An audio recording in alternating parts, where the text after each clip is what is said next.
Atos dos Apóstolos, capítulo 16. Timóteo acompanha Paulo e Silas. Paulo chegou às cidades de Derbe e Listra. Em Listra morava um cristão chamado Timóteo. A mãe dele, uma cristã, era da raça dos judeus, mas o pai dele não era judeu. Todos os irmãos que moravam em Listra e Icônio falavam bem de Timóteo. Paulo quis levá-lo consigo e por isso o circuncidou, pois todos os judeus que moravam naqueles lugares sabiam que o pai de Timóteo não era judeu. Nas cidades por onde passavam, eles diziam aos cristãos quais as decisões que tinham sido tomadas pelos apóstolos e pelos presbíteros da igreja de Jerusalém e aconselhavam que eles obedecessem a essas decisões. Assim, as igrejas ficavam mais fortes na fé e o número de cristãos aumentava cada dia mais. A visão que Paulo teve em Troade. Como o Espírito Santo não deixou que anunciassem a palavra na província da Ásia, eles atravessaram a região da Frígida Galácia. Quando chegaram perto do distrito da Mísia, tentaram ir para a província da Bitínia, mas o Espírito de Jesus não deixou. Então atravessaram a Mísia e chegaram à cidade de Troade. Naquela noite, Paulo teve uma visão. Ele viu um homem da província da Macedônia que estava de pé e lhe pedia: venha para a Macedônia e nos ajude.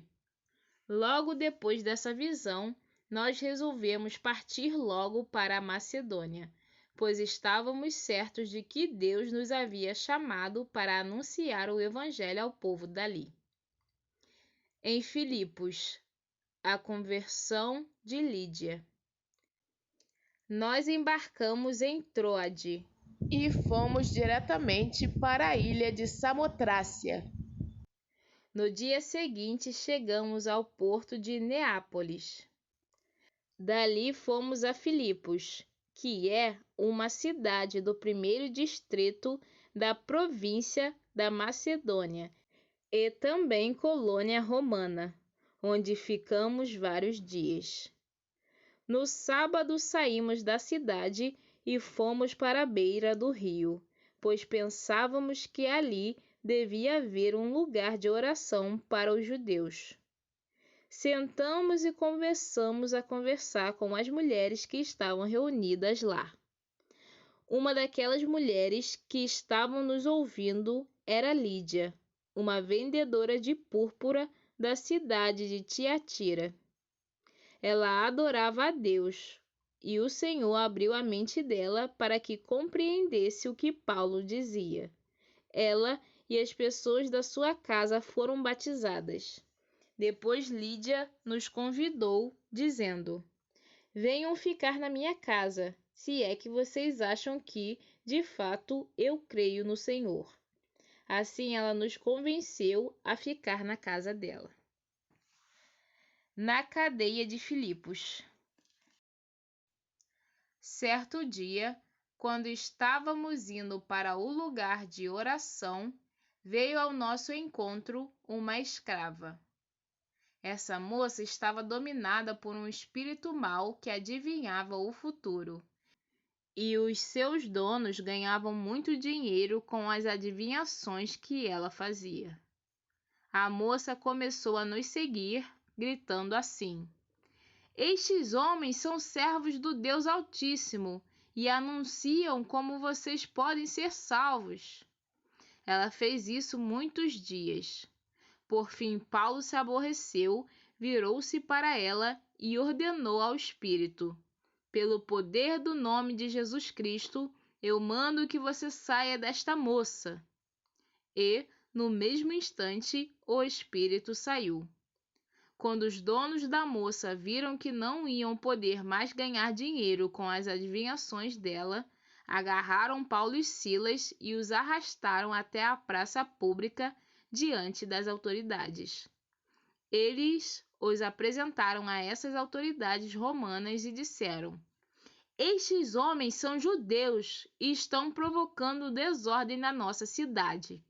Estão ensinando costumes que são contra a nossa lei. Nós, que somos romanos, não podemos aceitar esses costumes.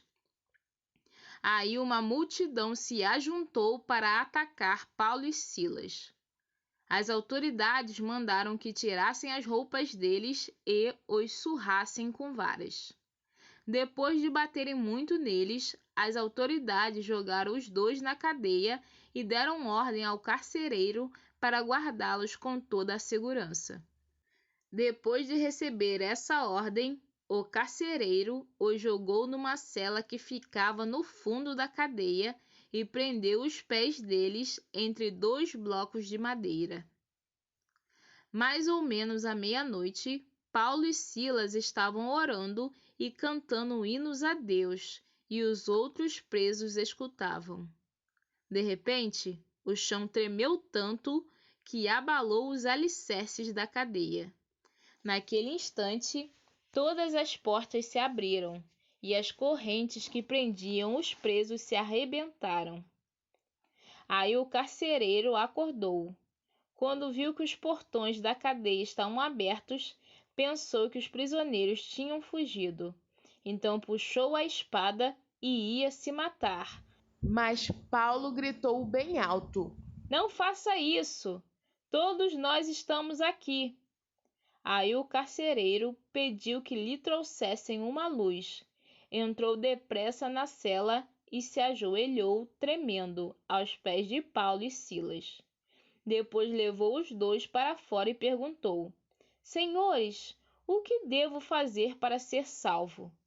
Eles responderam: Creia no Senhor Jesus e você será salvo, você e as pessoas da sua casa. Então eles anunciaram a palavra do Senhor ao carcereiro e a todas as pessoas da casa dele. Naquela mesma hora da noite, o carcereiro começou a cuidar deles, lavando os ferimentos da surra que haviam levado. Logo depois, ele e todas as pessoas da sua casa foram batizados. Em seguida, ele levou Paulo e Silas para sua casa e lhes deu comida. O carcereiro e as pessoas da sua casa ficaram cheios de alegria, porque agora criam em Deus. Quando amanheceu, as autoridades romanas mandaram alguns policiais com a seguinte ordem para o carcereiro: Solte esses homens. Então o carcereiro disse a Paulo: As autoridades mandaram soltá-los. Podem ir embora em paz.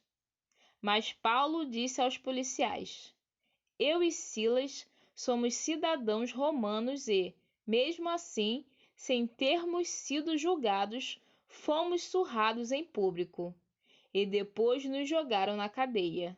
E agora querem nos mandar embora assim em segredo?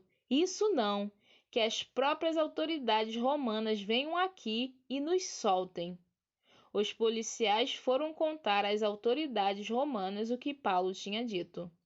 Quando as autoridades souberam que Paulo e Silas eram cidadãos romanos, ficaram com medo e foram lhes pedir desculpas.